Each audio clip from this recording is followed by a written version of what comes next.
Yes sir. जी गुरुदेव। तो चलिए साथियों, जय हरी। सभी फिर एक साथ मिले हैं नाइट का सेशन पे।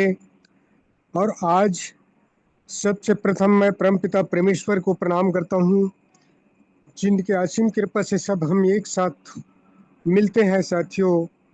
और आज सभी ग्रेट लीडर, ग्रेट मातृशक्ति सभी उपस्थित हों। आज बहुत सुंदर सीखने का हमें अवसर मिलेगा साथियों। और यहाँ ग्रेट गुरु हमारे, जो हमें हर समय पग पग में समय देते हैं साथियों सीखने सिखाने का। ऐसे मेरे ग्रेट गुरु कुलदीप सर जी को मैं दिल से नमन करता हूँ। और नमन करता हूँ साथियों हमारे सिस्टम बनाने वाले मान्य के डी प्रतापन शरण प्रतापन को मैं दिल से नमन करता हूँ। और आज साथियों जरूर ज़्यादा से ज़्यादा संख्या आए, क्योंकि आज हमें सीख मिलने वाले हैं साथियों। यहाँ ग्रेट लीडर लीडर हमारे मौजूद हैं, जिनके एक एक शब्द हमें सीखने का लिए ज़रूरत है साथियों। जो हम एक शब्द उस जिसका हम सीख पाएंगे, उसमें हम सफल हो जाएंगे साथियों। तो हमेशा हमेशा के लिए हमें सीखने का अवसर देते हैं। तो ज़रूर कंफर्ट जोन में आए और ज़्यादा से ज़्यादा संख्या यहाँ उपस्थित हो साथियों। परमपिता परमेश्वर को प्रणाम करता हूँ, जिनकी कृपा से हम सब दो शब्द बोल पा रहे हैं साथियों। हमारे माँ बाबूजी को प्रणाम करता हूँ और सभी का माँ बाबूजी को प्रणाम करता हूँ, जो जिन्होंने हमें इस दुनिया में लाए हैं साथियों। तो ज़्यादा समय नहीं करते हुए हम ऐसे ग्रेट लीडर यहाँ मौजूद है, जिसे बुलाना चाहते हैं। मध्य प्रदेश एमपी का धार से बना हुआ है। तो सभी सहयोग करें और हमारे ग्रेट गुरु का उत्साहित से यहाँ बुलाना चाहिए साथियों। तो मोस्ट वेलकम गुरुदेव, मोस्ट वेलकम। आप आए यहाँ पे सेशन में और अपने मधुर वाणी को रखें गुरुदेव, और हमें सिखाने का प्रयास करें। तो आपको नमन है, वंदन है गुरुदेव। आपका यहाँ गुरुकुल में जरूर अभिनंदन है गुरुदेव। आइए, most welcome. Most welcome sir, thank most welcome. Thank you so much sir, thank you so much. सर्वप्रथम परमपिता परमेश्वर का शुक्रिया अदा करते हुए कोटि कोटि नमन वंदन करता हूँ।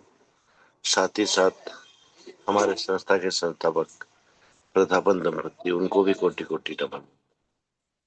पैनल पर मौजूद मेरे अनुज और मातृशक्तियां सभी को कोटि कोटि नमन। तो साथियों, आज हम थोड़ा सा एक चीज पर प्रकाश डालेंगे और कुछ समझने की कोशिश करेंगे कि आखिर मुसीबत के समय ही हमारे अंदर देशभक्ति क्यों जागती है। यह हमारा अपमान होता है तो हमारे अंदर देशभक्ति क्यों जागती है। साथियों, अन्यथा कोई भी साथी ना ले, क्योंकि ये हम मनुष्य का एक स्वाभाविक नेचर है। हमारे देश के दो महान व्यक्तित्व, हमारे महात्मा गांधी और हमारे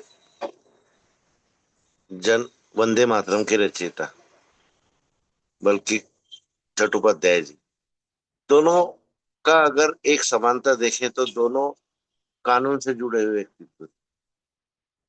एक डिप्टी जज थे और एक जब अपनी लॉ की वकालत पूरी करके इंडिया लौट रहे थे और उनको ट्रेन में से फेंका गया था। यहाँ समानता पर ध्यान दीजिए साथियों, ताकि आप लोगों को मेरी आज की ये वाणी रखने से ये समझ में आए कि आखिर मैंने ये वाणी आज क्यों रखी। क्योंकि वो दौर और आज का दौर फर्क कुछ नहीं आया, सेम है कंडीशन। देखो, जब अंग्रेजों ने ट्रेन के अंदर सफर करते हुए हमारे बापू महात्मा गांधी जी को ट्रेन से नीचे फेंका कि इंडियन नॉट अलाउड, उनका सम्मान को ठेस पहुंची। और उसी दिन उन्होंने ठाना कि इन्होंने आज मेरे को ट्रेन से नीचे फेंका है, एक दिन इनको मैं भारत देश से बाहर फेंकूंगा। और सेम कंडीशन साथियों हमारे वंदे मातरम के रचयिता जी के साथ हुई। एक अच्छे पद पर होते हुए, एक अच्छे ओहदे पर होते हुए, क्योंकि डिप्टी जज का पद कोई छोटा नहीं होता सर। जब कुछ अंग्रेज क्रिकेट खेल रहे थे तो हमारे जो चट्टोपाध्याय जी हैं वो पालकी में बैठकर वहां से गुजर रहे थे। तो एक अंग्रेज को ये नागवार गुजरा कि एक इंडियन हमारे सामने पालकी में कैसे जा सकता है। तो उसने पब्लिक के बीच में ही उनकी बेइज्जती की, उनकी पिटाई की, और यहीं से उनको बेइज्जत किया गया। इसका असर क्या हुआ साथियों कि चट्टोपाध्याय जी ने उस अधिकारी के खिलाफ केस किया और कुछ महीनों के बाद वो उस केस को जीत भी गए और वहां उस अधिकारी को सबके सामने उनसे माफी मांगना पड़ी। इसका असर ये हुआ साथियों कि उस अधिकारी ने हमारे बंकिम चंद्र जी को जान से मारने की योजना बनाई। तो जब जान पर आई ना, जब देशभक्ति जागी, जब देश के प्रति कुछ कर गुजरने का जज्बा जागा, बोले वैसे भी मेरे खिलाफ षड्यंत्र तो रचा ही जा रहा है, मेरे को मारने की कोशिश तो की जा रही है, तो क्यों ना मैं कुछ ऐसा करके मरूं जिससे मेरे देश को भी फायदा हो। जब जाकर वो एक क्रांतिकारी बने, एक देश सेवक बने, एक स्वतंत्रता सेनानी बने। और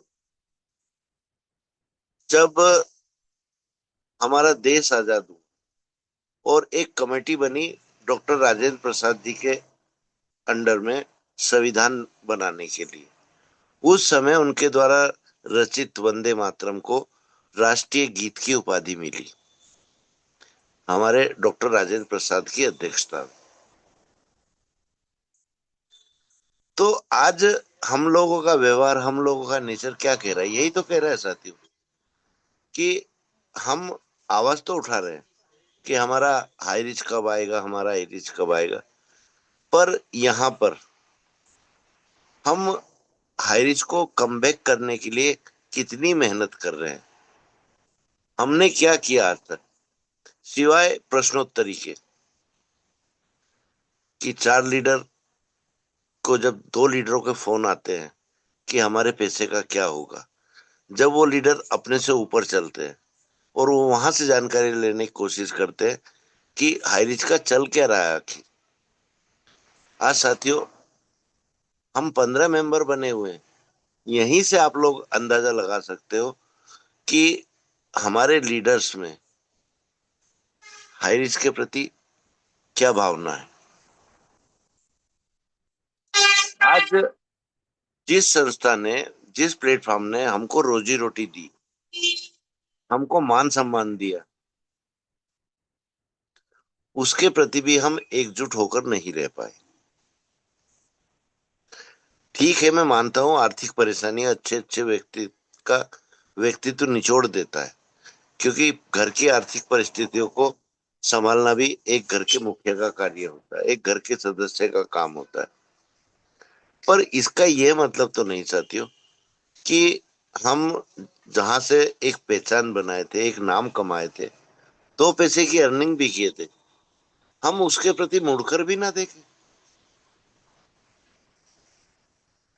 उदाहरण ज्यादा दिन नहीं हुए साथियों, अभी गुरु पूर्णिमा गई है। जितने भी हमारे बड़े लीडर थे सबका दायित्व बनता था कि कम से कम इस दिन तो हम जूम पैनल में जाएं, लेकिन मात्र और मात्र हमारे राहुल नेरकर जी उपस्थित हुए।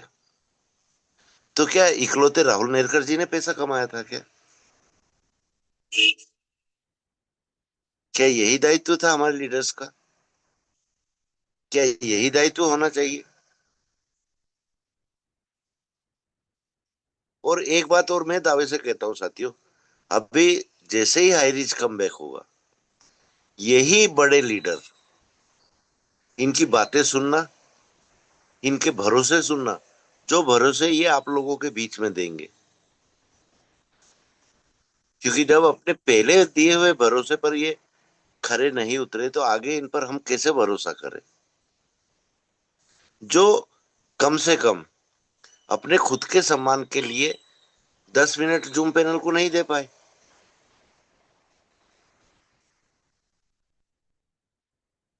तो उस समय में और आज के समय में क्या बदला साथियों? जो स्थिति गुलामी के समय में अंग्रेजों के माध्यम से हमारे देशवासियों को त्रासदी दी गई, दुर्व्यवहार किया गया। क्योंकि सबसे बड़ा उदाहरण हमारे वंदे मातरम के रचयिता है, एक डिप्टी जज होते हुए उनका मान सम्मान तक नहीं करते थे अंग्रेज,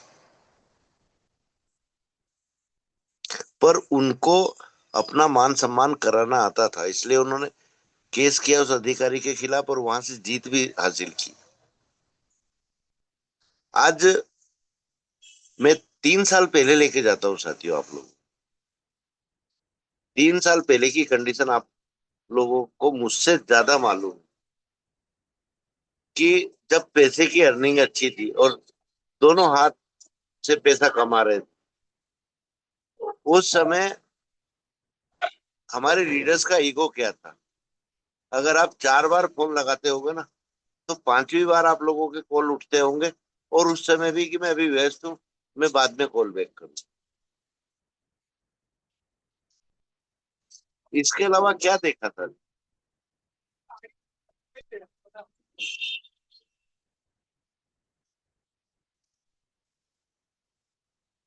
और आज भी वही कंडीशन है साथ, मुसीबत के समय बेशक समय ना दो, हफ्ते में एक दिन का समय तो हर किसी के पास मिलता है, हफ्ते में नहीं तो 15 दिन में, पर कम से कम एकजुटता का परिचय तो यहाँ देना था सबको। अपने ईगो को, अपने घमंड को एक तरफ रखकर, क्योंकि आज भी यही लगता है कि हम अगर यहाँ पैनल पर जाना चालू कर देंगे, या तो हमसे सवाल जवाब किए जाएंगे जिसके आंसर नहीं है हमारे पास, या हम जिस काम को कर रहे हैं उस काम पर फर्क पड़ेगा, या किसी ने पूछ लिया कि आप अभी फिलहाल क्या कर रहे हो, तो हमारे पास इसका भी कोई जवाब नहीं है। तो साथियों, आज आप लोग रेगुलर बनते हो, इसका मैं दिल से शुक्रिया करता हूँ और दिल से सैल्यूट करता हूँ आप लोगों को। पर एक निवेदन भी करना चाहूंगा साथ के साथ, कि जैसे अपलाइन और जैसे लीडर आप लोगों ने देखे हैं, वहां से एक शिक्षा लेना और उस दिशा में जाने की कोशिश भी मत करना। आपसे कुछ हो तो उसको करने की कोशिश करना कि चलो मेरे द्वारा इस व्यक्ति का कुछ भला हो जाए, यह व्यक्ति 4 पैसे कमा ले। और जब भी आपके द्वारा लाए हुए व्यक्ति को आपसे बात करने की आवश्यकता पड़े, तो साथियों अपना कितना भी महत्वपूर्ण कार्य है उसको छोड़कर 1 मिनट के लिए उसका कॉल अटेंड जरूर करना। उस समय आपके पास समय नहीं है तो उसको टाइम देना, और उस टाइम पर आगे रहकर आप लोग कॉल करके उस व्यक्ति से बात जरूर करना, क्योंकि यही मान सम्मान आपका जीवन पर्यंत चलने वाला है साथियों। और एक वो बुलंदी हासिल करोगे आप लोग कि कल भगवान ना करे कि हम लोग किसी के साथ ना रहें या बीच में जिंदा ही ना रहें, तो वह साथी दिल से याद करे, घृणा से नहीं। तो एक लीडरशिप में यह होना चाहिए सर, एक नेटवर्कर के अंदर यह गुण होना चाहिए, जबकि यह गुण आज भी मुझको तो देखने को नहीं मिल रहे, क्योंकि आज भी लोगों के अंदर धैर्य खत्म हो रहा है। और मैं मानता हूँ साथियों इस चीज को, जैसा कि मैंने पहले भी अपनी बातों में आप लोगों को ये बात बोली है कि धैर्य की भी एक सीमा रहती है, और उस सीमा में जब परिवार के ताने बाने सुनने को मिलते हैं, समाज के ताने बाने सुनने को मिलते हैं, तो मजबूत से मजबूत इंसान भी टूट जाता है। ऐसा ही कुछ साथियों के साथ हमारे अभी हो रहा है। मैं नाम नहीं रखूंगा, क्योंकि सामने वाले का भी मान सम्मान है, उसको मैं मानता हूँ। आज ही मेरी दिन में एक लीडर से बात हुई कि सर, और कितना धैर्य, अब हमारा सब्र टूट रहा है और मैं दूसरी कंपनी में ज्वाइन करने की सोच रहा हूँ, और उस कंपनी में मेरा भाई नेशनल प्रमोटर है, एम्बेसडर है उस कंपनी में, और वो आज से नहीं 4 साल से था। उसके बावजूद उसने मेरे ही डाउन में, हाई रिच में भी अपनी आईडी लगाई थी। और ऐसा नहीं है साथियों कि उन दोनों भाइयों ने यहाँ से पैसा नहीं कमाया, पैसा भी अच्छा खासा कमाया, पर उनके विचार जानकर मुझको तो बहुत दुख कि जब समय हमने 3 साल का कंप्लीट कर लिया, तो और थोड़ा समय हम क्यों नहीं रुक सकते, और थोड़ा समय हम धैर्य क्यों नहीं रख सकते, और उस आने वाले सुहाने पल का इंतजार क्यों नहीं कर सकते। देखो साथियों, आप लोग मानो या ना मानो कि आज जिन साथियों को बोलने का मौका भी नहीं मिल रहा है ना, पर उनकी जो ये लिस्ट दिख रही है यहाँ पर स्क्रीन पर, यही नाम काफी है कि किसी के जहन में तो रहेगा कि नहीं, ये साथी हमारे 3 साल रेगुलर बने रहे। जब इन्होंने 3 साल में हिम्मत नहीं हारी, तो अब तो अच्छा समय आ रहा है। इन साथियों को अच्छे से मालूम है कि हमको कैसा अपना व्यवहार रखना है, कैसे हमको कार्य करना है। तो यहाँ से आपका जो समय खर्च हो रहा है ना साथियों, आज बेशक आपको इसके एवज में कुछ नहीं मिल रहा है, लेकिन जब ये कंपनी वापस आ जाएगी, जब हमारा हाई रीच वापस आ जाएगा, उस समय आप लोगों को मालूम पड़ेगा कि आपने जो अपना समय लगाया था यहाँ, उसका प्रतिफल आपको क्या मिल रहा है। आज तो समझ में नहीं आ रहा हमारे साथियों को। आज तो हमारी बातें भी बकवास लगती है कि ये तो पागल हैं, इनको तो कुछ काम नहीं है, बस 3 टाइम जूम चलाना और अपनी बड़ी बड़ी बातें करना। पर साथियों, आज के मेरी बातों का ध्यान रखना कि जो मैं आज बोल रहा हूँ, कल यही सब चीजें आप लोगों के साथ होने वाली है। और उस समय कुलदीप कौन है, यह आप लोगों को और आप लोगों के बीच में बने हुए बहुत से साथियों को ध्यान भी नहीं रहेगा, याद भी नहीं रहेगा। क्यों? क्योंकि अभी इस समय ही मेरे खिलाफ बोलने वालों की कमी नहीं है, और ऐसा भी नहीं है कि मुझको मालूम नहीं पड़ता। मैं हर लीडर की बात अपने मन में लिख कर बैठा हूं, और इसका यह मतलब नहीं है साथियों कि मैं उनसे घृणा करता हूं। मैं उनकी परिस्थितियों को देखते हुए हमेशा उनको माफ किया है, कभी उनकी बातों का बुरा भी नहीं माना है। क्यों? क्योंकि जिसके अंदर जो संस्कार रहेंगे, उसके विचार उसके संस्कारों पर ही आधारित रहेंगे।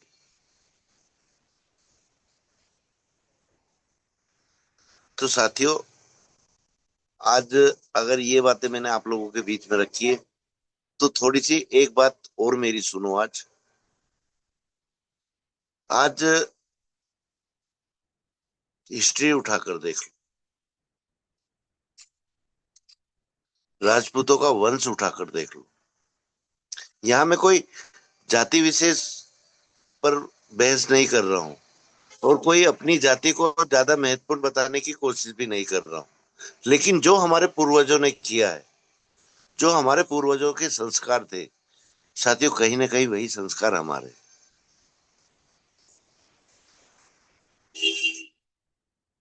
साथियों, एक बात बताओ कि मेवाड़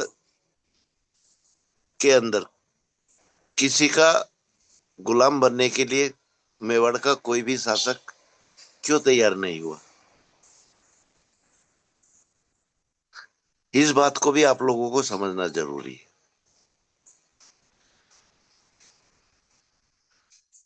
साथियों, मेवाड़ में एक सन्यासी थे। बहुत पुरानी बात है, सन मेरे को याद नहीं रहा, लेकिन किसी न किसी पार्ट में मैं ये सन भी आपको रख दूंगा सामने। वह जहां रहते थे वहां एक व्यक्ति था जो राजपूत ही था। उस सन्यासी की बहुत सेवा करता था। तो उस सन्यासी ने खुश होकर उसको एक वचन दिया कि आगे जाकर आप मेवाड़ के शासक बनोगे, पर आप अपने आप को कभी भी शासक नहीं समझोगे। क्योंकि साथियों, आप लोगों ने महाराणा प्रताप के बारे में अगर कुछ जाना हो, उनके बड़ों के बारे में कुछ जाना हो, तो एक चीज आपको यह भी मालूम पड़ेगी कि वह अपने आप को राजा कभी भी नहीं कहते थे। क्योंकि उनके राजा थे हमारे एकलिंग जी। एकलिंग किसको कहते हैं? हमारे भोलेनाथ। तो मेवाड़ में जो भी शासक हुए ना साथियों, उन्होंने कभी अपने आप को राजा नहीं माना, सिर्फ एक राजा का प्रतिनिधि माना। और यही कारण था उन्होंने किसी की गुलामी स्वीकार नहीं की। क्यों? क्योंकि मेवाड़ के राजा वो नहीं थे, मेवाड़ के राजा एकलिंग जी थे।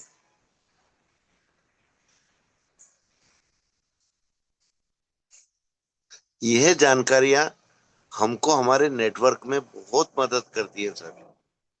ऐसा नहीं है कि राजपूतों ने ही बलिदान दिए, ये भी मैं बोलता हूँ। आज हमारा देश आजाद हुआ, उसके बाद हमारे जो युद्ध हुए हैं, हमारे हर कास्ट के लोगों ने अपना अपना सर्वोच्च बलिदान दिया है। हमारे हवलदार अब्दुल हमीद को कैसे भूल सकते हैं हम? उन्होंने एक छोटी गन से ही दुश्मनों के टैंक उड़ा दिए थे और लड़ते लड़ते वीर गति को प्राप्त हुए थे। हमारे सिख रेजिमेंट देख लो, शौर्य का दूसरा नाम था। और भी बहुत सारे शहीद हैं साथियों हमारे। पर एक चीज और ध्यान रखना पड़ेगा, और ये आप लोगों को समझना भी पड़ेगा कि सबसे ज्यादा परमवीर चक्र अगर किसी कास्ट ने लिए हैं इस देश के सर्वोच्च सेवा देते हुए, इस देश को सर्वोच्च बलिदान देते हुए, तो वहां राजपूतों का ही नाम आएगा। और हमको ये चीज इसलिए समझना पड़ेगी कि राजपूत सिर्फ और सिर्फ देश के प्रति समर्पित रहते हैं। वह अपना दायित्व, अपना समर्पण यही सोचते हैं। वहां से तोड़ो, जस्ट ए मिनट फ्रेंड्स।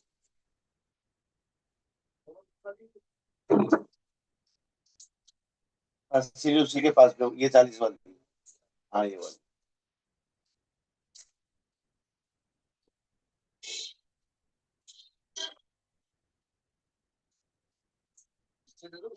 दे दो, दे दो, दे दो।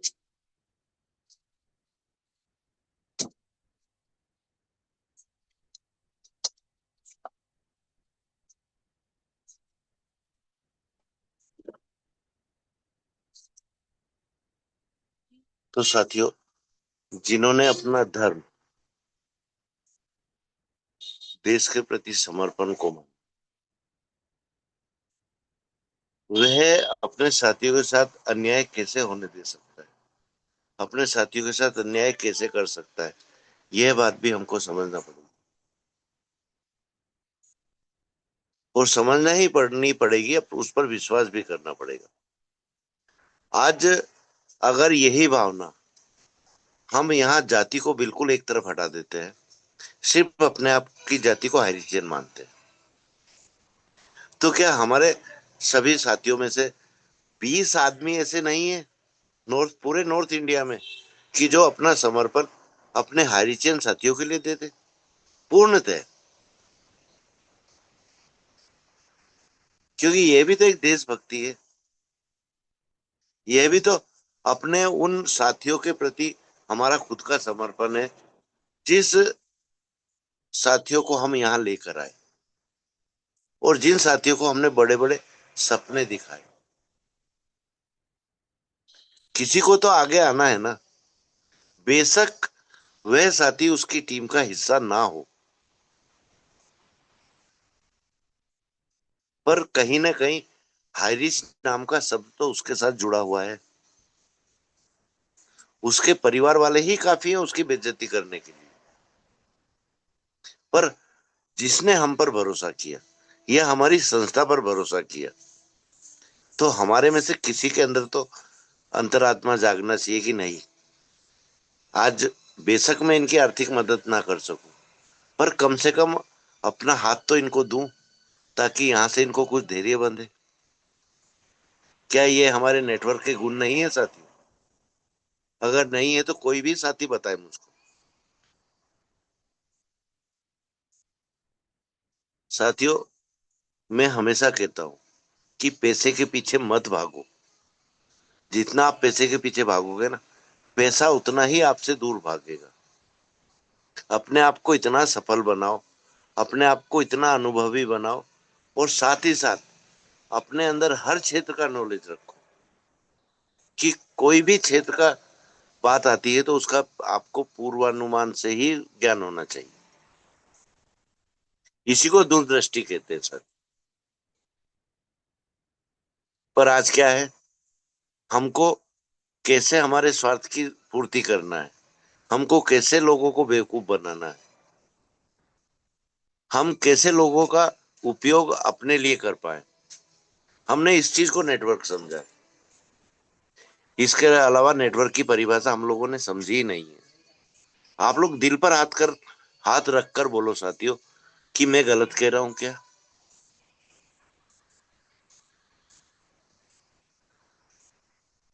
साथियों, जो सबकी मदद करता है, जो दूसरे के दुख में दुखी होता है और दूसरे के सुख में हंसता है और दूसरे की सफलता में खुश होता है, न कि वहां से एक जलस की भावना रखता है।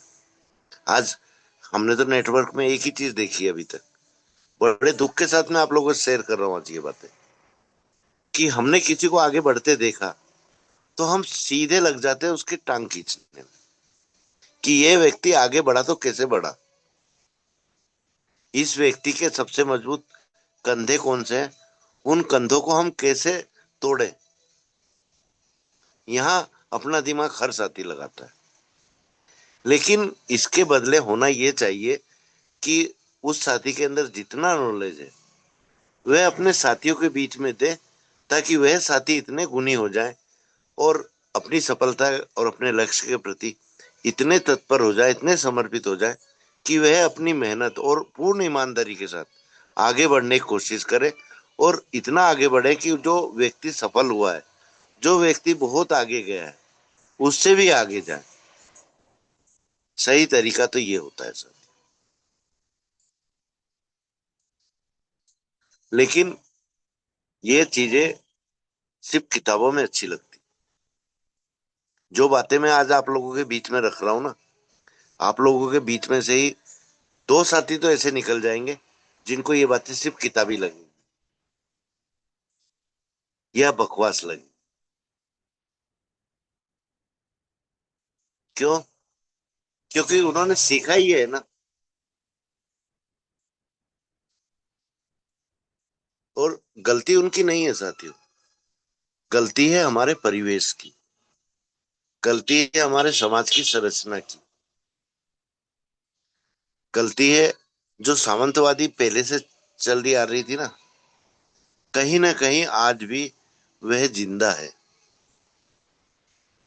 सिर्फ कहने को ये सामंतवादी प्रथा खत्म कर दी गई है साथियों, लेकिन समाज में आज भी ये चीजें बकायदा रेगुलर चल रही है। एक व्यक्ति चार पैसे कमा ले, समाज में कुछ सफलता पा ले, समाज वाले तो उसकी मेहनत को, उसकी सफलता को देखकर उसका मान सम्मान करते हैं, पर वह व्यक्ति इस मान सम्मान को गलत ले लेता है और उसको ये लगता है कि नहीं, मैंने जो हासिल किया कोई दूसरा हासिल नहीं कर सकता। इसलिए वो अपने आप को सबका मालिक समझ बैठता है।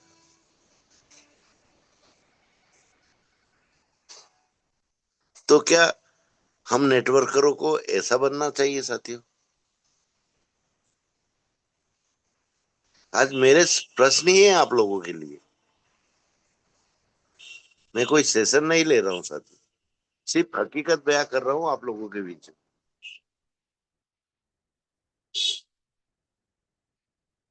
आज कुछ बातें हमने बहुत पहले रखी थी गुरु शब्द के ऊपर,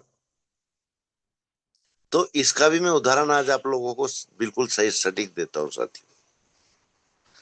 एक सजला बाई करके मातृ शक्ति हुई थी हमारी, वह अपनी भक्ति में इतनी लीन थी, इतनी लीन थी कि उनको अपने गुरु के आगे कुछ दिखता ही नहीं था। एक बार उन्होंने अपने गुरु को अपने यहाँ पर भोजन के लिए बुलाया, तो हमारे परमेश्वर जो नारायण है उनको वहां उस माता शक्ति की परीक्षा लेने की सूझी। और जैसे ही सजलाबाई ने पूरी तैयारी की अपने गुरुवर के लिए, एक आसन लगाया, स्वादिष्ट भोजन तैयार किया और अपने गुरु का रास्ता देखने लगी कि मेरे गुरुवर आने वाले हैं। अब नारायण ने तो उनकी परीक्षा लेने की ठान ली थी कि मैं ठाकुर के रूप में हूँ और मुझको ठाकुर के रूप में मानती भी है, ये पूजा भी करती है, भक्ति भी करती है, तो मैं भी उसी समय पहुंचू जिस समय इसके गुरु वहां पहुंचने वाले हैं। तो मेरे को यह देखना है कि ये मेरा आदर सत्कार करती है कि अपने गुरु का आदर सत्कार करती है। साथियों मेरी बातों को आज बड़े ध्यान से सुनिएगा। तो जैसे ही उसके गुरुवर दिखते हैं उसको आते हुए, उसी समय नारायण आ जाते हैं। वह दुविधा में पड़ जाती है कि भगवान भी हैं और गुरुवर भी हैं। ये बातें आपने बहुत पहले से सुनी हुई है साथी, कि अगर गुरु और गोविंद दो ही खड़े हैं तो गुरु को पहले प्राथमिकता दी जाती है। लेकिन आज इसकी सच्चाई में रख रहा हूं आप लोगों को कि गुरु को प्रथम प्राथमिकता क्यों दी गई। तो साथियों, गुरु का मान रखने के साथ साथ और प्रभु का मान भी रखने के साथ साथ उनके दिमाग में एक ही बात आई। वह दौड़ी और नारायण का हाथ पकड़ा और अपनी तरफ खींच लाई। और जो अपने गुरु के स्वागत के लिए थाली सजाई थी फूलों से, वह थाली सीधे नारायण के हाथ में दे दी कि आप आओ और मेरे गुरु का स्वागत करो। तो यहां समझदारी देखो साथियों, कि भगवान को भी ऐसा ना लगे कि मेरा अपमान हो रहा है, और गुरु का तो मान उसको रखना ही रखना था।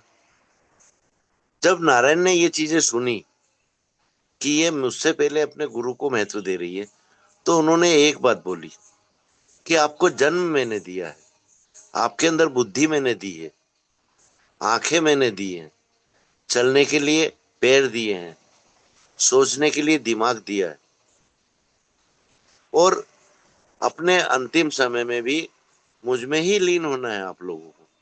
तो मेरा महत्व आपके गुरु से पहले कैसे हुआ?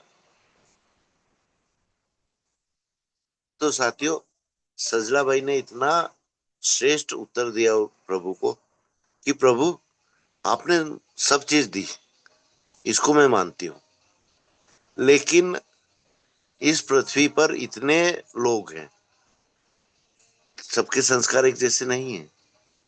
आज मेरे अंदर अगर कुछ संस्कार हैं आपकी भक्ति के लिए, तो यह शिक्षा मेरे को मेरे गुरुवर ने दी। आपको पाने का मार्ग भी मेरे गुरुवर ने दिया है। तो आप कहाँ महान हुए? आपने तो एक मांस का चिथड़ा समझ लो बनाकर हमको भेज दिया, सोचने समझने की शक्ति भी दी, चलने के लिए हाथ पैर दिए, देखने के लिए आंखें दी, पर ज्ञान कहाँ दिया? इस ज्ञान को तो हमने हमारे गुरुवर से ही प्राप्त किया है। और आपको पाने की शक्ति भी आपकी भक्ति की शक्ति भी हमको हमारे गुरुवर के माध्यम से मिली है। तो आप महान कैसे हुए, मैं कैसे महान मानूं आपको, और कैसे आपका सत्कार अपने गुरुवर से पहले करूं। और आज क्या है साथियों, कि हम हमारी आवश्यकता अनुसार जब चाहते हैं, जिसको चाहते हैं उसको गुरु मान लेते हैं। ये भी नहीं सोचते कि इसमें गुरु बनने के गुण भी हैं कि नहीं, और ये भी नहीं मानते कि क्या हमारे अंदर शिष्य बनने के गुण हैं। सिर्फ और सिर्फ आंखों पर जो स्वार्थ पड़ा हुआ है ना, उसी के हिसाब से आदमी का महत्व है, आदमी की महत्ता है, और आदमी को मान सम्मान मिलता है। जरूरत हमारी है, हमारी जरूरत के मुताबिक ही हमारा विवेक काम करता है, हमारा दिमाग काम करता है। इसीलिए कहावत है ना, यूज एंड थ्रो। और आजकल यही चीजें ज्यादा चल रही है। कौन मेहनत करे, वस्तु लो, यूज करो, फेंक। पर साथियों, हमारे जो साथी है वह कोई वस्तु नहीं है, एक जीते जागते इंसान है, चलते फिरते दिमाग है। पर उन दिमागों को सही दिशा देने वाले व्यक्ति की हमारे बीच में परम आवश्यकता है। हमारे विचारों को और ज्यादा विस्तृत करने की सख्त आवश्यकता है। सबसे पहले तो साथियों, हमको सीखना पड़ेगी देशभक्ति।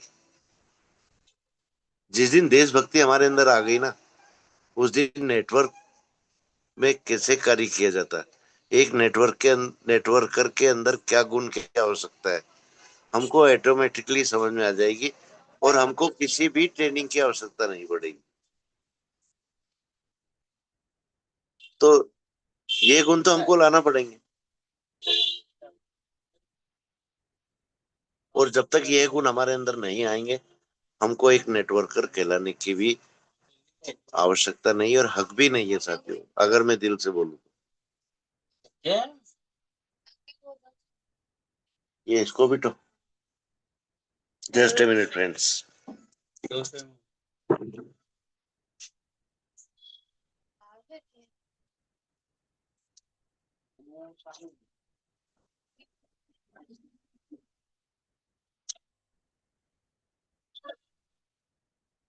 ये तो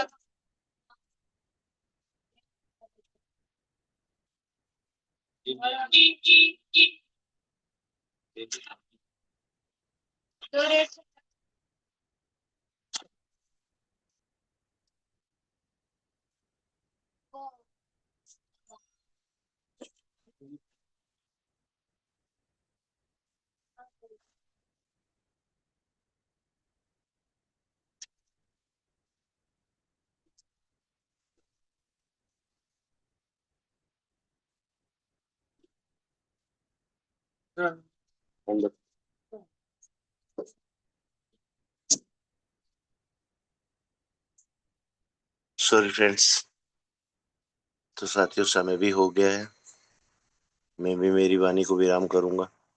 पर निवेदन करूंगा आप लोगों से कि कुछ बनो या ना बनो, पर एक अच्छा इंसान बनने की कोशिश जरूर करो। आप लीडर बनो ना बनो, ये महत्व नहीं है, और ना ही महत्वपूर्ण है। बस आप एक अच्छे इंसान बनो, और अपने जीवन में कुछ ऐसे कार्य करो कि आपके गुणों से आपको याद किया जाए, ना कि आपके दुर्गुणों से आपको याद किया जाए। इसी के साथ मैं मेरी वाणी को विराम देता हूँ। भारद्वाज सर, आप आए और मीटिंग को आगे गति प्रदान करें। Most welcome sir. ओके गुरुदेव, ओके, बहुत बहुत धन्यवाद। आपका वचन सुन करके हमें इतना उत्साहित लगते हैं गुरुदेव। आप बातों बातों में हमें सिखाने का बहुत बातों प्रयास किया। सच में साथियों, ये हकीकत बात है।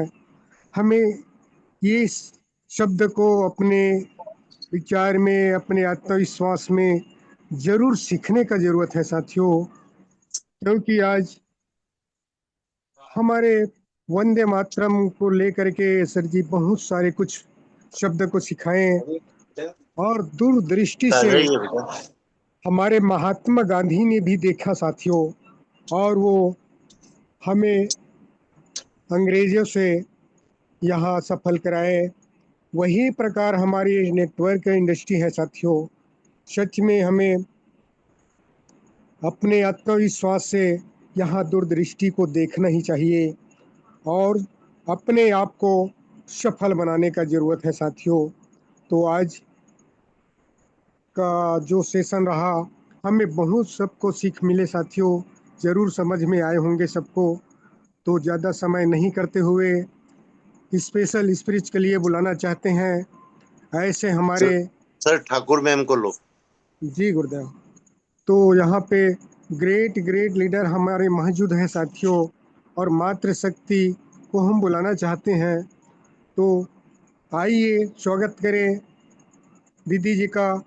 तो आइए दीदी जी, आप स्पेशल स्पीच को रखें। ठाकुर सवित्री दीदी जी, आप आइए अपने शब्द को स्पेशल स्पीच रखें और आज का सेशन को लेकर के। तो वेलकम, मोस्ट वेलकम दीदी, most welcome. Most welcome ma'am, most welcome. जी जी, बहुत बहुत धन्यवाद सर जी। सबको चरण वंदन नमन करते वेलकम हैं मैम। और thank you sir ji, thank you. और इस रात्रि की बेला में सभी का स्वागत अभिनंदन करती हूँ। और इससे पहले उस परमात्मा का भी हम बहुत बहुत धन्यवाद करते हैं जिन्होंने हमें सुबह से लेकर अभी तक संभाले रखे, और हम उनकी असीम कृपा से हम सभी लोग एकत्रित होकर के इस गुरुकुल में हमें एक दूसरे का अनुभव को आदान प्रदान करने का सौभाग्य मिला। और हमारे माता पिताओं का भी हम धन्यवाद करते हैं जिन्होंने हमें बहुत ही प्यारे संस्कार के साथ इस दुनिया में हमें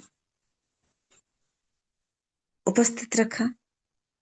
और हमारे गुरुवर का मैं बहुत बहुत धन्यवाद करती हूँ जिन्होंने गुरुकुल की स्थापना करते हुए हम सभी को यहाँ एकत्रित किया।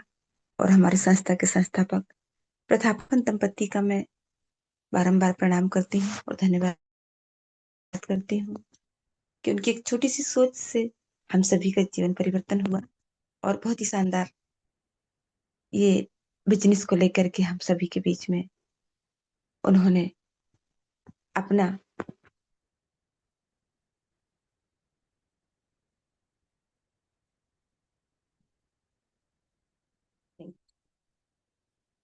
तो बहुत बहुत धन्यवाद सर जी। और आज की होस्टिंग हमारे आदरणीय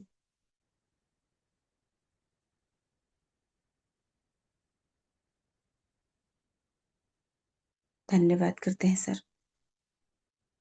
और आज की ट्रेनिंग सेशन की बात करते हैं हमारे आदरणीय ग्रेट गुरुवर जिन्होंने हमें वो बातें बताए जो हमारे अंदर बहुत सारी कमियां हैं। जैसे कि उन्होंने एक मेवाड़ी के राजा को उदाहरण दिया और हमें गुरु गोविंद के बारे में जो बताया। वाकई में साथियों, ये बातों से हमें बहुत बड़ी सीख मिलती है। और जो बातें उन्होंने अपने बीच रखा, तो वाकई में कहते हैं ना कि हम जीवन भर भी ज्ञान को सीखें तो भी कमी है। हमारी उम्र ढल भी जाए तो भी हमारे लिए ज्ञान सीखने की कमी है। सीखने की कोई उम्र नहीं होती। हम जितना सीखें उतना ही कम है। और सीखते हुए साथियों, हमें उन बातों को हमारे जीवन में अमल करना है। क्योंकि एक बात बहुत ही सार्थक है कि गुरु गोविंद दो खड़े काके लागू पाओ। वाकई में जो उन्होंने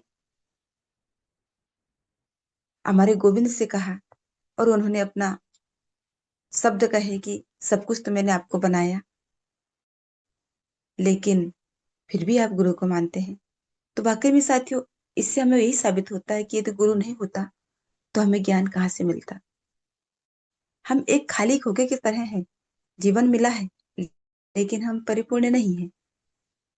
तो उस गुरु के माध्यम से हम उस गोविंद तक पहुंच पाए और उनकी गुरु भक्ति को हमने पहचान पाए। ऐसे ही आज हमारे गुरुकुल में जो हमारे गुरुवर के शब्दों के माध्यम से उदाहरण मिला, तो हमें भी वो बातों को सीख करके और आगे बढ़ने की जरूरत है। और वाकई में साथियों, समय का हमें ध्यान रखना भी है।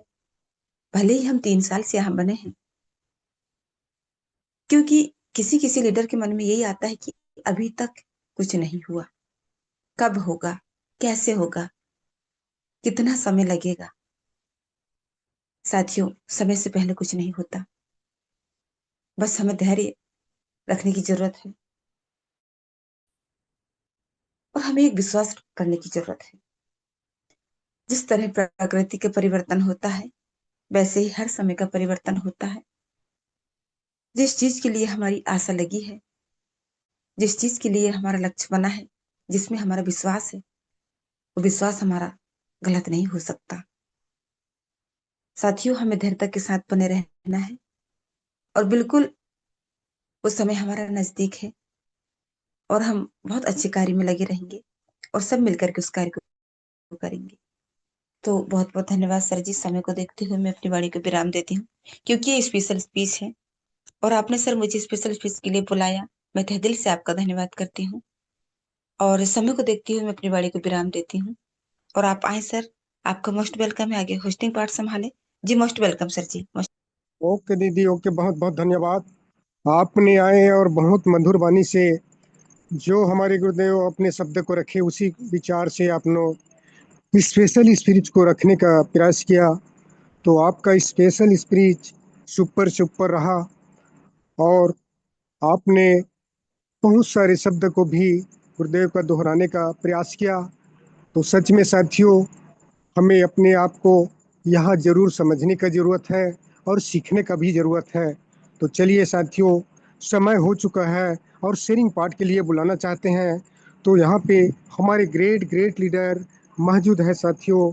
तो शेयरिंग पार्ट के लिए हम बुलाना चाहते हैं सर मैं आपको हमारे। लिस्ट भेज चुका हूँ, संगीता बिटिया को लीजिएगा शेयरिंग में। जी सर जी। तो आइए साथियों, संगीता वट्टे मैम जी, आप आइए और शेयरिंग पार्ट को रखें। तो मोस्ट वेलकम और वेलकम वेलकम, स्वागत है ma'am. Thank you sir ji, thank you. मुझे शेयरिंग पार्ट में इनवाइट करने के लिए धन्यवाद।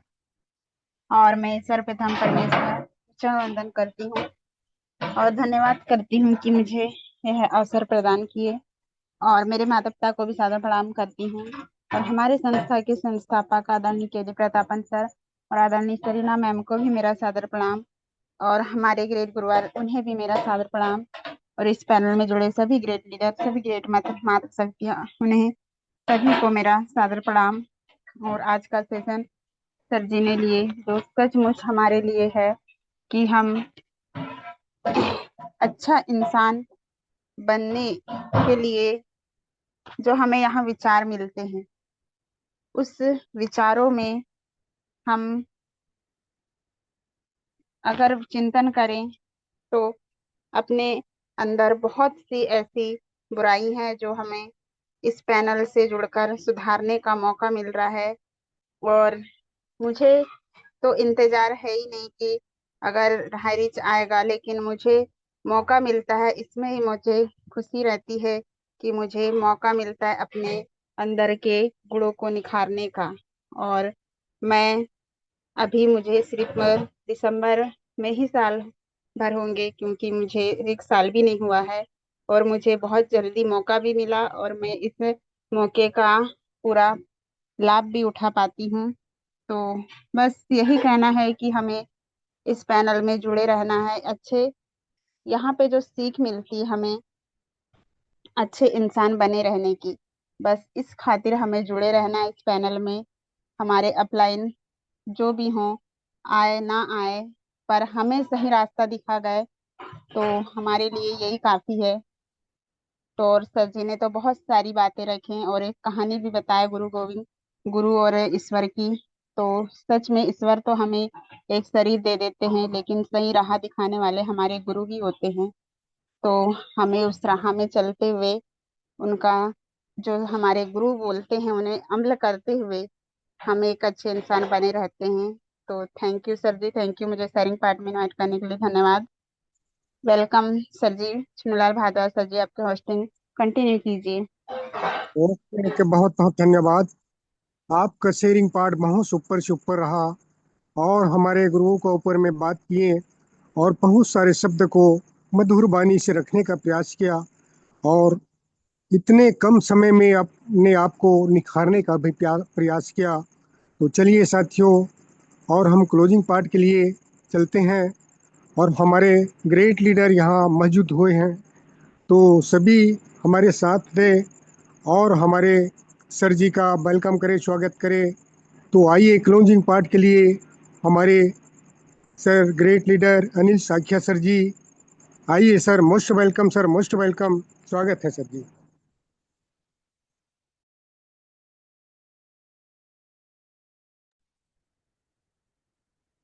सर शायद साकिया सर नेटवर्क की वजह से बाहर हो चुके हैं, तो धार्मिक सर को ले लीजिए। ठीक है। तो चलिए साथियों, नेटवर्क का इशू होता है और बारिश का समय है, तो सर जी का नेटवर्क नहीं होगा। तो ग्रेट लीडर मौजूद है दुर्ग छत्तीसगढ़ से, तो मोस्ट वेलकम सर जी। आइए सर, क्लोजिंग पार्ट को रखें। वेलकम सर, वेलकम, स्वागत है sir. Most welcome, sir. Most welcome. धन्यवाद, धन्यवाद, धन्यवाद। सभी को प्रणाम। जय हरि, जय जय हरि। परम पिता परमेश्वर को मैं नमन वंदन करता हूँ, प्रणाम करता हूँ। संस्था के संस्थापक हमारे केडी प्रताप सिंह नाम का मैं प्रणाम करता हूँ। गुरुकुल चलाने वाले गुरुदेव का मैं प्रणाम करता हूँ। गुरुकुल में आए हुए सभी गुरुजनों, मातृशक्ति, पुरुष शक्ति, सभी का मैं नमन वंदन करता हूँ। सभी के माता पिता और मेरे माता पिता का नमन वंदन करता हूँ। आशा करता हूँ कि आप सब स्वस्थ होंगे, मस्त होंगे, सकारात्मक ऊर्जा के साथ परिपूर्ण होंगे। आज की ट्रेनिंग हमारे बीच श्रीमान जी कुलदीप सिंह कुंजी जी के द्वारा काबिल तारीफ है और हर पार्ट हमें एक सीख देकर जाता है। और आज से हमारे उत्तरदायित्व क्या होना चाहिए, जब तक हम मार खाए बगैर या दुत्कारे बगैर हम आगे आते नहीं और जगते नहीं। देश के प्रति और अपनों के प्रति आज दो ऐसे महान शख्स बतलाए कि दोनों को दूसरे के द्वारा नुकसान पहुंचाए, चोट पहुंचाए। एक को गाड़ी से फेंका गया और एक को पालकी से बेइज्जती किया गया। तब जाके उनके अंदर जागने का भाव आया, सबको जगाने का भाव आया कि मैं आजाद करके दिखाऊंगा। आज सेम हमारे सिस्टम में भी है कि आज भी हमारे सोच में वही आया कि आज हमें भी कोई यानी दुत्कारे, कोई लात मारे या कोई बुरी तरह से बेइज्जती करे तब मैं आगे आऊं। ऐसे अगर वो नौबत आए, अगर वो सोच रहे होंगे वो भी करेंगे, क्योंकि हमें आजादी दिलाने के लिए, आर्थिक रूप से आजादी दिलाने के लिए जब मुहिम हम छेड़े हैं तो हम इसको पूरे अंजाम तक लेकर जाएंगे। स्पेशल स्पीच में हमारे बीच ग्रेट ग्रेट मातृशक्ति सावित्री ठाकुर जी आई, उन्होंने भी अपनी बातें रखी और शेयरिंग में संगीतावती जी।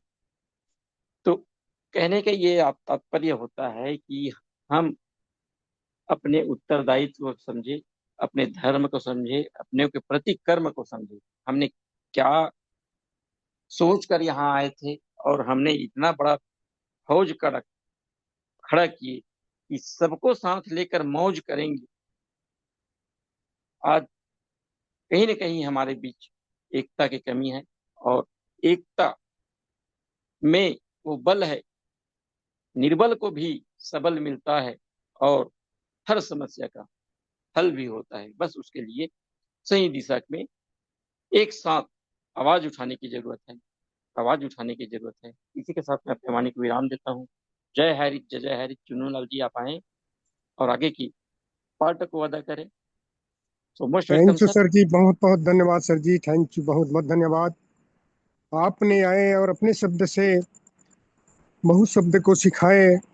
सच में साथियों, जो हमें वहाँ रेल में फेंके हुए थे, जो व्यक्ति अपने इतिहास रचे वही प्रकार के हम भी यहाँ फीकी हुई इंसान है साथियों, लेकिन जिद पे अड़े हुए हैं क्योंकि हम भी सफल हो जाए और हमारे लोगों को भी सफल कराएं, यही जिद में लड़े हुए हैं साथियों। तो चलिए, सर जी का क्लोजिंग पार्ट सुपर सुपर रहा, और आज जिस समय का हमें इंतजार रहते हैं साथियों, लास्ट में वो समय आ चुका है और ऐसे ग्रेट लीडर यहाँ मौजूद है साथियों। तो जिसे बुलाने के लिए सभी हमारे साथ दे और सर जी का स्वागत करे, वेलकम करे। तो मोस्ट वेलकम सर जी, मोस्ट वेलकम। मोहबा से बिलोंग करते हैं अरविंद चतुर्वेदी सर जी। आइए सर, आइए, आशीष वचन को रखें सर। Most welcome sir. है सर, मोस्ट वेलकम सर, अभिनंदन। Welcome sir, welcome. Thank you, thank you, thank you, thank you, thank you all of you. सभी का दिल से धन्यवाद करता हूँ। और चुन्नूलाल भारद्वाज सर, आपका दिल से धन्यवाद करता हूँ क्योंकि आपने जो मुझे पैनल पे मौका दिया है उसके लिए मैं दिल से धन्यवाद करता हूँ। सभी साथियों को मैं दिल से धन्यवाद करता हूँ। और अपनी वाणी को रखने से पहले मैं परम परमात्मा को नमन वंदन करते हुए सभी को नमन वंदन करता हूँ। मैं सभी बड़े बुजुर्गों को का नमन वंदन करते हुए अपने भाई बहनों का भी नमन वंदन करता हूँ और गुरुजनों का नमन वंदन करते हुए मैं अपनी वाणी को रखना चाहूंगा। आज की होस्टिंग चुन्नूलाल भारद्वाज सर की बहुत ही शानदार होस्टिंग रही, बहुत ही शानदार होस्टिंग रही। और मैं ये चाहूंगा और कामना करूंगा मैं ईश्वर से कि आप यूं ही दिन प्रतिदिन हमारे पैनल को सजाते रहें और ईश्वर आपको इतनी हिम्मत देता रहे और इतनी ऊंचाई देता रहे कि जिससे आप दिन प्रतिदिन ऊंचाइयों को छूते रहें। और आज की ट्रेनिंग हमारे गुरुदेव की, जिनके लिए कोई शब्द नहीं, क्योंकि उन्होंने कहा था कि आज मैं कोई ट्रेनिंग नहीं दे रहा हूं, लेकिन बहुत ही शानदार ट्रेनिंग आज उनके द्वारा जहां से शुरुआत हुई उस बात को लेना चाहूंगा मैं। जब व्यक्ति का अपमान होता है तब उसमें देशभक्ति जागती है,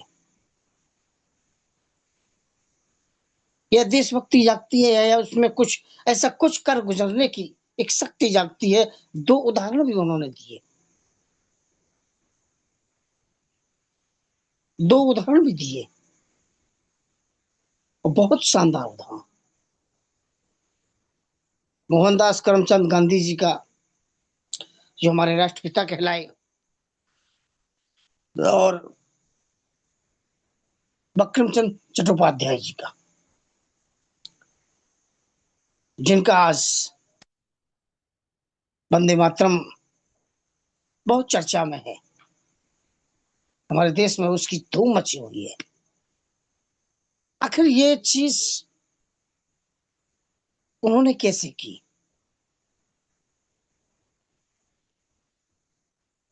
तो इस पर मैं सिर्फ इतना बताना चाहूंगा मेरे दोस्तों कि जब बात मान पे, सम्मान पे, देश पे, स्वाभिमान पे आती है, या तो आदमी टूट जाता है या फिर कुछ ऐसी कहानियां गढ़ जाता है कि जो सभी के लिए उदाहरण बन जाती है। ऐसे और भी हमारे साथ, ऐसे और भी हमारे महापुरुष हुए हैं जिन्होंने ये सब, जिनके साथ ऐसी ही घटना घटी है। मैं कुछ ऐसे नामों को रखना चाहूंगा आप सबके सामने। तुलसीदास जी, उनकी पत्नी रत्नावली ने,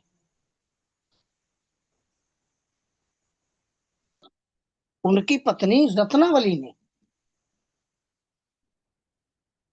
उनको ऐसी ही बातें सुनाई थी कि उन बातों को सुनने के बाद वो इतने बड़े कवि बन गए, इतने बड़े कवि बन गए कि आज हम सभी के घर में रामचरितमानस और उनकी रचनाएं प्रख्यात हो गई। क्योंकि रत्नावली ने जो उनसे शब्द कहे थे, उनकी एक रचना भी है रत्नावली, उसमें से कुछ दो लाइनें हैं। अस्थि चर्ममय देह मम, अस्थि चर्ममय देह मम, यानी अस्थि यानी हड्डियों, चर्म यानी खाल से ये जो मेरा शरीर है, कामे ऐसी प्रीत, उसमें इतनी प्रीत है आपको, और तैसी जो श्री राम में, अगर ऐसी श्री राम में अगर आपकी प्रीत हो जाए, तैसी जो श्री राम में होती ना तो भवभीत, अगर ऐसी श्री राम में अगर आपकी प्रीत हो जाए तो संसार को भय से मुक्त कर दे, भव से मुक्त कर दे। ऐसी जब ये लाइनें, जब ये बात तुलसीदास जी ने सुने अपनी पत्नी रत्नावली के मुख से, तो वो बहुत बड़े कवि बन गए, महान कवि। ऐसी ही एक हमारे चाणक्य हुए,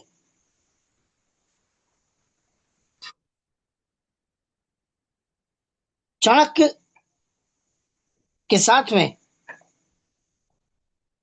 जो घनानंद थे, नंद वंश के राजा, चाणक्य का अपमान किया था, और वो अपमान उन्होंने, उस अपमान के बदले में उन्होंने चंद्रगुप्त मौर्य को राजा बना दिया, सम्राट बना दिया। क्यों? क्योंकि अपमान, जब आदमी का अपमान होता है, जब व्यक्ति का अपमान होता है, तो या तो वो टूट जाता है या कुछ बहुत अलग कर जाता है। इसी तरह हमारे डॉक्टर भीमराव अंबेडकर ने भी,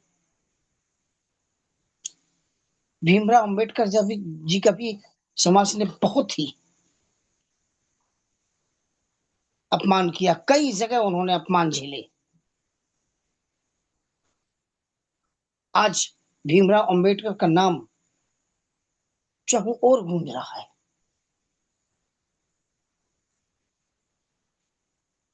अब्राहम लिंकन, अब्राहम लिंकन ने भी अपनी आलोचनाएं बहुत सही, लेकिन एक दिन उन आलोचनाओं को ढाल बनाते हुए, उन आलोचनाओं के जरिए से वो आगे बढ़ते रहे, तो एक दिन वो अमेरिका के राष्ट्रपति बने। उसी तरह हमारे महात्मा गांधी जी हुए, उसी तरह हमारे बंकिम चंद्र चट्टोपाध्याय जी भी हुए। ये वो नाम है मेरे दोस्तों कि जिन्होंने इतिहास रच दिया है। क्योंकि अपमान दो रास्ते देता है, या तो इंसान टूट जाए, या फिर उसी चोट को इतनी ताकत बना ले। इतिहास में कुछ महान लोगों ने जो रास्ता चुना है, जो अपना एक मुकाम बनाया है, तो आज जो हमारे गुरुदेव का सेशन था, यहां से शुरू हुआ था। और मैं आपको बता दूं कि गुरुदेव ने आज जो हमें सेशन दिया, उसे आप ट्रेनिंग कहे या ना कहें, लेकिन आज उन्होंने बहुत सीख दी हमको। क्योंकि सीख ऐसी नहीं दी, उन्होंने अंत में जो शब्द कहे हैं वो भी बहुत महत्वपूर्ण शब्द कहे हैं कि आप एक लीडर बने या ना बने, आप एक लीडर बने या ना बने, लेकिन एक अच्छे इंसान जरूर बने। और बताया उन्होंने कि गुरु गोविंद दो खड़े में काके लागू पाए, तो भगवान से बड़ा गुरु ही है। क्यों? क्योंकि गुरु ने अगर ज्ञान नहीं दिया होता तो भगवान के दर्शन कैसे हो जाते। इसलिए गुरु सदैव बड़ा होता है। और हम सब के लिए, खास तौर से मेरे लिए, हमने गुरुदेव माना है, क्योंकि इन्होंने हमें सदैव ज्ञान दिया है, ज्ञान देने की कोशिश करते हैं। और गुरु सदैव निस्वार्थ भाव से ज्ञान देते, और ये भी हमें निस्वार्थ भाव से ज्ञान देते। तो मैं सल्यूट करता हूँ और प्रणाम करता हूँ मैं गुरुदेव को, कि जो हमें इतना शानदार सेशन दिया और इतनी शानदार बातें हमारे हमारे जीवन में हमारे ऊपर जो प्रकाश बरसाया है, बहुत शानदार। और उसके बाद स्पेशल स्पीच में सावित्री ठाकुर मैम आई, उन्होंने भी बहुत अच्छी तरह आज का पाठ निभाया। और हमारे क्लोजिंग में हमारे धार्मिक सर आए। हाँ, थोड़ी देर के लिए मैं नेटवर्क से बाहर हो गया था, शायद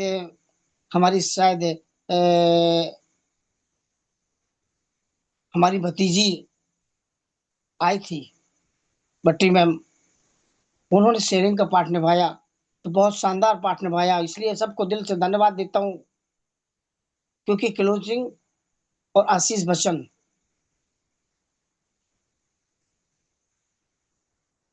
ये ऐसे पाठ है कि ये सेशन से हटके हो ही नहीं सकते, और पाठ तो सेशन से हटके थोड़ा इधर उधर जा भी सकते हैं, लेकिन ये नहीं जा सकते हैं। तो मैं जितने भी हमारे साथी आए उनको दिल से धन्यवाद देता हूँ। आज के सेशन को मैं धन्यवाद देता हूँ, आज के सभी साथियों को मैं दिल से धन्यवाद देता हूँ। और हमें बस यही विश्वास रखना है, यही धैर्य रखना है, ये धैर्य बना के रखना है। बेशक कहा गया है कि धैर्य की एक सीमा होती है, लेकिन मेरे दोस्तों, जब हम 3 साल बिना अर्निंग के रह सकते हैं, तो क्या आगे नहीं चल सकते? बिल्कुल चल सकते हैं। क्यों? क्योंकि हमें ये गुरुकुल मिला है, और ये गुरुकुल हमें सदैव ज्ञान देता है, सदैव हमें सीखने की चाहत देता है। इसलिए हमें सदैव गुरुकुल में रहना है और गुरुकुल को आगे बढ़ाना है, क्योंकि हमें गुरुकुल से ज्ञान मिलता है। तो बस इतना ही कहना चाहूंगा, और विश्वास के साथ आप सबको एक विश्वास दिलाता हूँ कि मेरे दोस्तों, आज नहीं तो कल, कल नहीं तो परसों, क्योंकि अभी अगर जो रात है तो कल सुबह भी आएगी। बस इस विश्वास के साथ हमें आगे बढ़ना है, और लगातार निरंतर हमें प्रयासरत रहना है। तो जय जय हायरे, जय जय हायरे sir. Thank you sir, thank you, बहुत बहुत धन्यवाद sir. Chunnulal Bhardwaj sir, thank you sir, thank you, बहुत बहुत धन्यवाद आपका। ओके सर जी, ग्रेट ग्रेट सर जी, ग्रेट। जय हरी सर जी, जय हरी। आपने सुपर सुपर स्पेशल स्पीच को, आप आशीष बच्चन को रखा, आपको दिल से धन्यवाद। हमारे गुरुदेव जो शब्द रखे हैं उसे आप एक एक शब्द को रखने का प्रयास किया, और रामायण पाठ को भी रखा। जो रचना रचे हमारे तुलसीदास जी ने, वो रखने का प्रयास किया है, और हमें सभी को आज सीख मिला है साथियों। आज का सेशन सुपर सुपर रहा, और सभी का जो शब्द जो बोले, हमारे सभी ग्रेट लीडर आए थे, तो सभी का विचार अनमोल वचन है साथियों। तो आज हमारे सेशन नहीं है, हमें सीख मिला। तो चलिए साथियों, समय हो चुका है, फिर मिलते हैं सुबह 6:55 में। जब तक मीटिंग को यहीं पे एंड अप किया जाए, और सभी को अनम्यूट का ऑप्शन दे। मैं बलौदा बाजार छत्तीसगढ़ से चुन्नूलाल भारद्वाज मिलान करता हूँ साथियों, यहीं पे अपने शब्द को रखने का प्रयास करता हूँ। तो जय जय हरी सर जी, जय जय जय हरी, हरि, जय जय जय जय हरी। हरि, जय जय हरि, जय जय जय हरि। जय जय हरि, जय जय हरि। जय हिंद, जय भारत।